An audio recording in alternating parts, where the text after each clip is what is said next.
Kagame ne Tshisekedi batadde omukono ku ndagaano ey'ebyafaayo. Abakulembeze b'amawanga ag'enjawulo babaddeyo wali mu Washington. Donald Trump yagiwuumyemu omutwe. Kale munnange bw'atyo Kagame ne Tshisekedi, Kagame owa Rwanda ne Tshisekedi owa Democratic Republic of Congo bwe batadde omukono ku Landmark Washington Peace Agreement. Era nga eno munnange abadde mu makkati awo omutabaganya ye Donald Trump, President wa United States of America. Bwe tutyo munnange twolekedde Washington DC. Endagaano eno munnange bwetyo yandikomekkereza olutalo olukulungulidde emyaka n'ebisiibo mu ggwanga erya Democratic Republic of Congo omuli ebibinja by'abayeekera ebisukka 1,000. Kakati munnange President wa Rwanda Paul Kagame wamu ne Democratic Republic of Congo President Felix Tshisekedi lunaku lwabadde lwakuna bwe batyo ne bateeka omukono ku ndagaano. Era nga eno endagaano bagiteereddeko omukono wali mu Washington DC. Kakati munnange omukolo ogwabadde ogw'obugombe nga President wa America President Donald Trump wali nnyo nga omukwanaganya, era nga kino kyaleeseewo essuubi ery'amaanyi ennyo, era nga erabibwa nga breakthrough mu Great Lakes region ey'okuzza emirembe munnange egibadde gyafuuka olufumo kugambye okumala kumpi emyaka nga 30 Kakati munnange diiru eno mu bulambulukufu bagiyise Washington Agreement for Peace and Prosperity. Nga eno ensi zino ebbiri, Democratic Republic of Congo n'eggwanga erya Rwanda,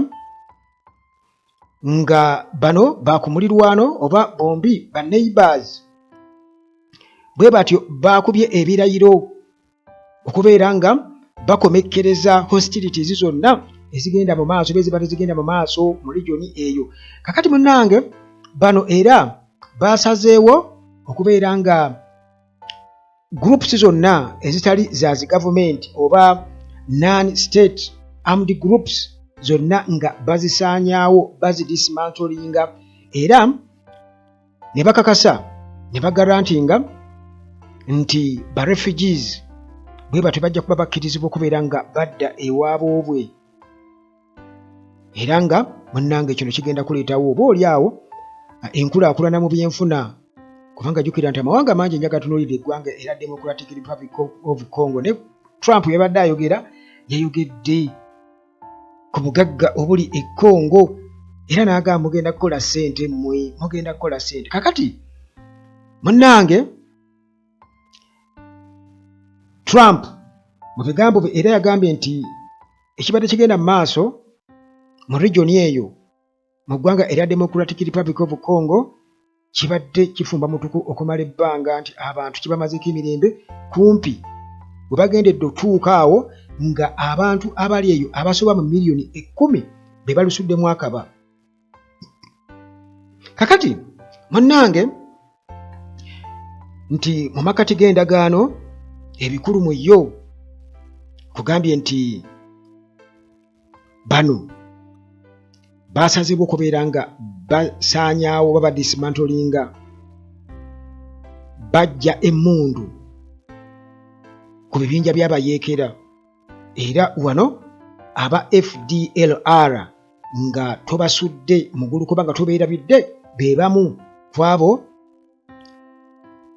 abalinga ekirooto eky'entiisa eri eggwanga erya Rwanda, era nga bano Banyarwanda bawedde emirimu Abahutu abasalawo okubeera nga bakola obuyeekera,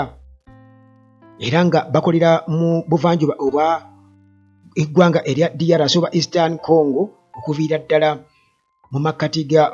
myaka gy'1990 eyo, era nga Kigali bano ebadde ebalabira ddala ng'ekirooto eky'entiisa nga kyekyo kyokka kyebadde evunaana okusinziira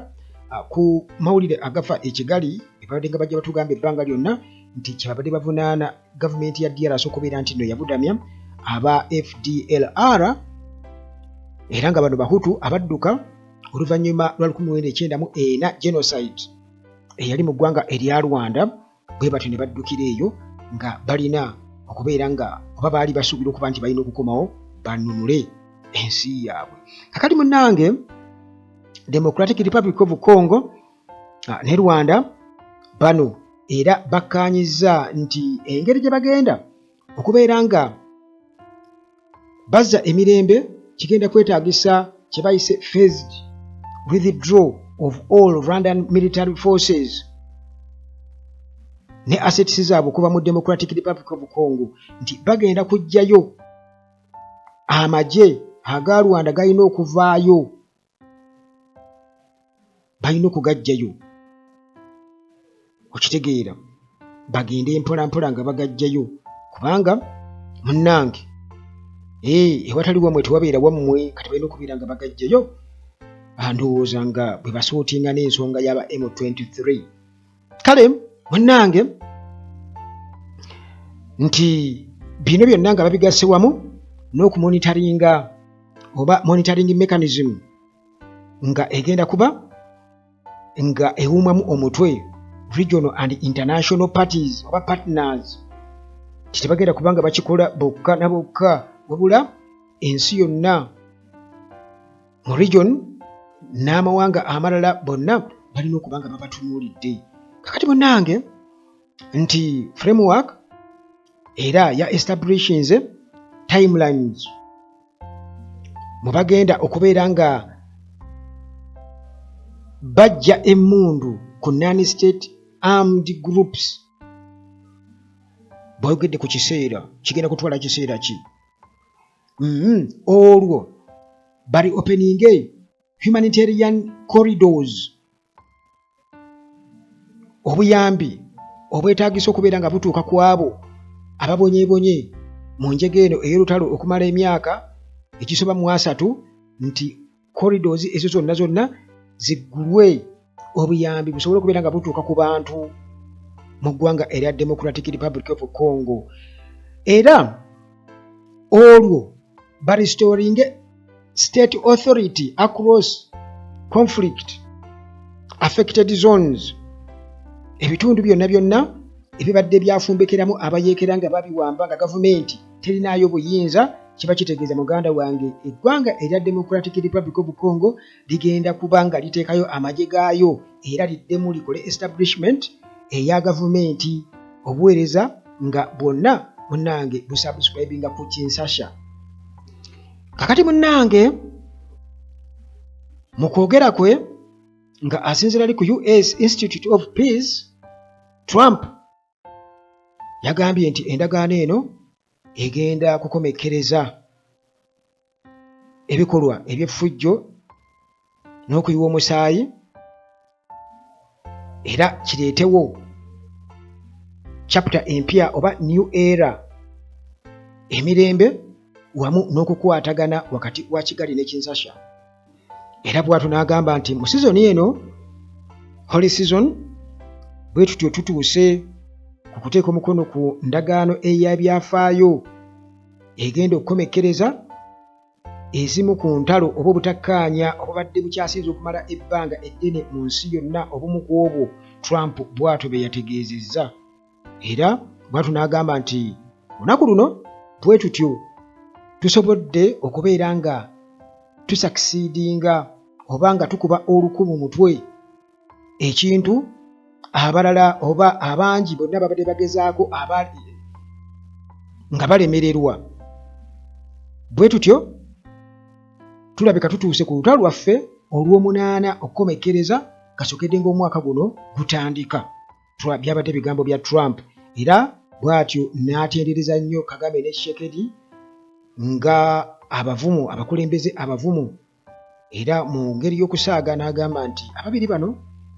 babadde ku sayidi ez'enjawulo opposite sides nga bali mu lutalo ku kwegamba lwe batali mu butereevu lwe batawalana butereevu kiyayise proxy war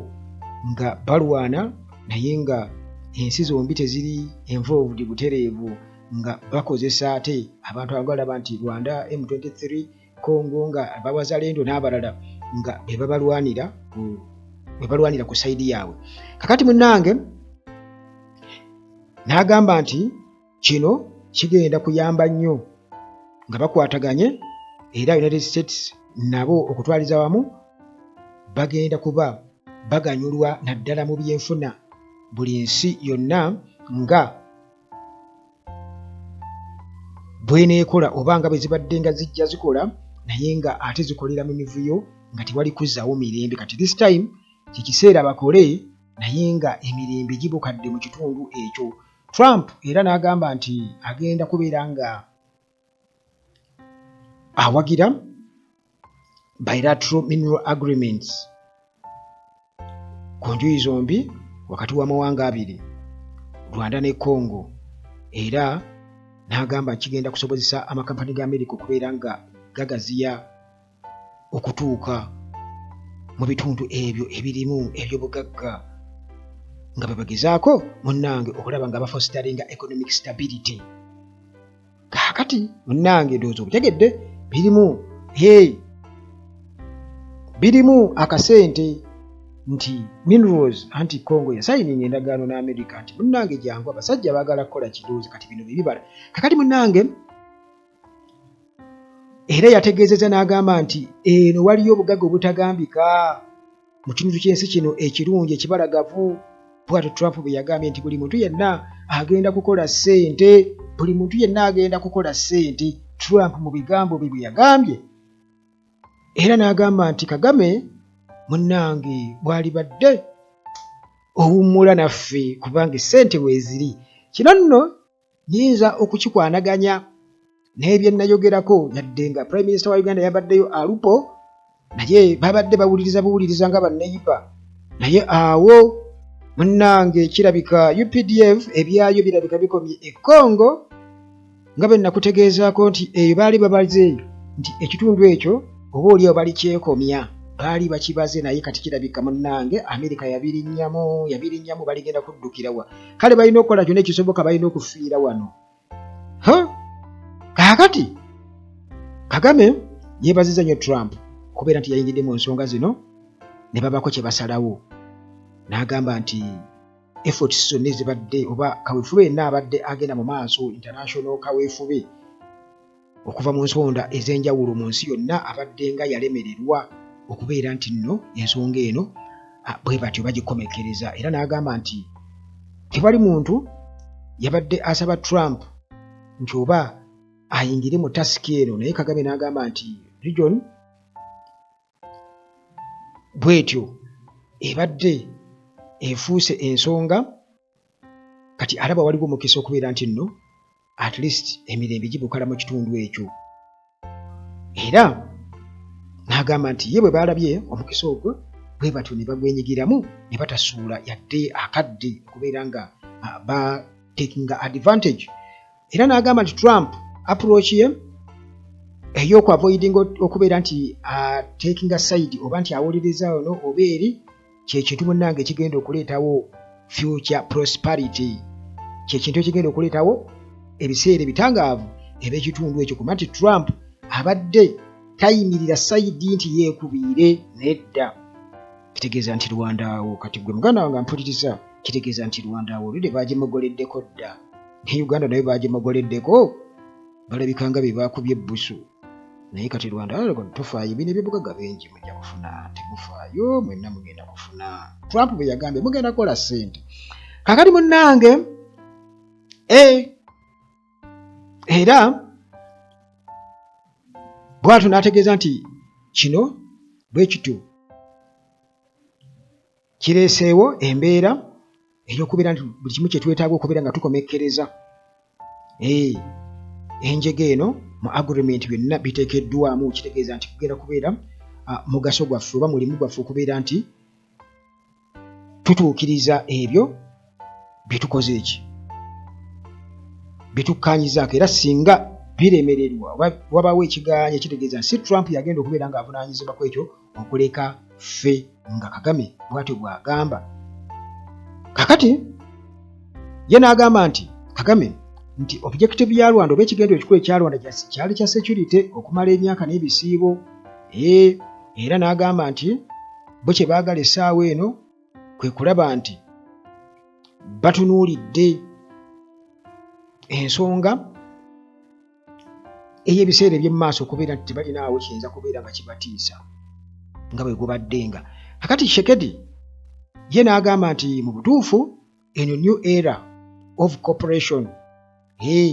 bayingidde feezi endala ey'okukwatagana biri biweddewo. Tshisekedi bw'atyo n'agamba Democratic Republic of Congo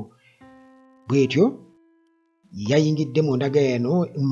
eno okubeera nga battaanya bulungi nnyo ku biseera eby'omu maaso n'essuubi, era nti bano basanyufu nnyo eri United States of America. Era bw'atyo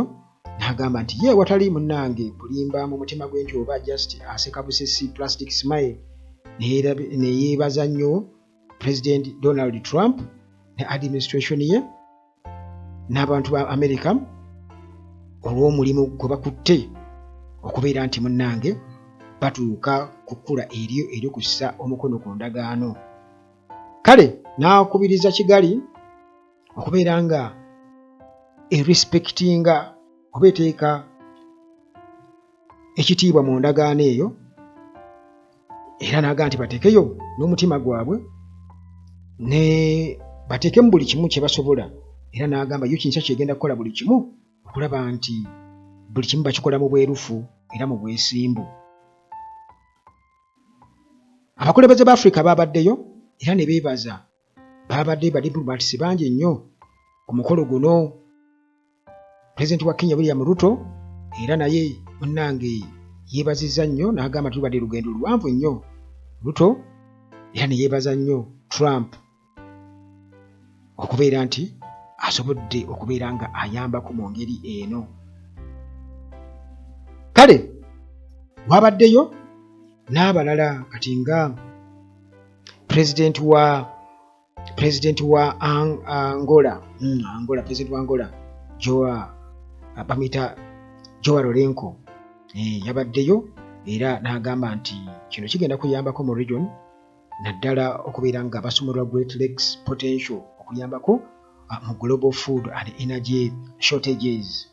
Ebbula ly'emmere n'amasannyalaze bigenda kuba munnange ebyo byonna bikolwako kasita batuuse ku ndagaano eyo. Burundi President waayo Ndayishimiye ye yagambye nti ekiseera eky'essuubi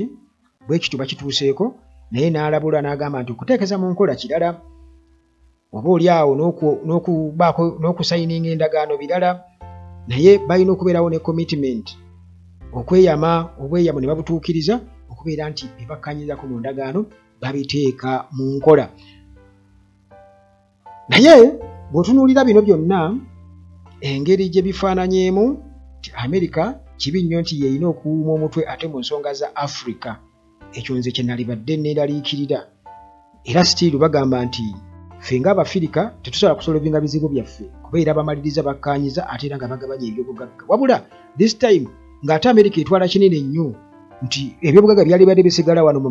mawanga gaffe aga Africa, naye era America erina okujja olwo ffe tulemeddwa okukkaanya, era munnange eyinza okuba nga etutte kinene nnyo ddala ekiyinza okuba nga ate kyaliyambye okukulaakulanya Africa. Kati obwo buzibu buli awo, naye ng'obuzibu buva ku basajja bannaffe bannaakyemalira ba Museveni ne bannaabwe okuba nti enjega eyo ey'e Congo bw'etyo nabo omugaati gugenda kubava mu kamwa, kuba kati bo badde nga balowooza nti bali wamu ne Rwanda, naye nsuubira okuba nti munnange ate nabo balabika bali ku sayidi ya kwegayirira. Naffe mubeeko mutunyiga wa tubanyigewa tewali ADF tekyaliyo bwe baatugamba, mpozi bagenda kugyongezaamu, naye ate nsuubira okuba nga munnange endagaano ze baasayininga ne Uganda ne Democratic Republic of Congo ziyinza okuba nga zigenda kukoma, kubanga ebyo byonna babeera babiraba temulimba mubadde mwagala kukola bwe muti byonna kati bikomye kuba bagambye nti amagye gonna agatali g'Ekkongo galina okwamuka ag'e Rwanda galina okwamuka ate aga UPDF emmundu ze baatwala ze bagambye zitagenda kudda wano zituuse okudda muganda wange zigenda kudda bamuhanga balina okudda wano lwakuba nti ate bagenda kudda mu kaseera ng'obusungu kwegamba nga balina ate ffe tugenda mu kalulu oba balirize basigalayo nga bakyegayirira naye bajje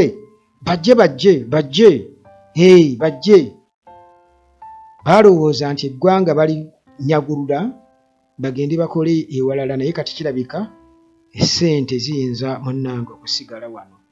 ne badduka bokka ekyo kye ndowooza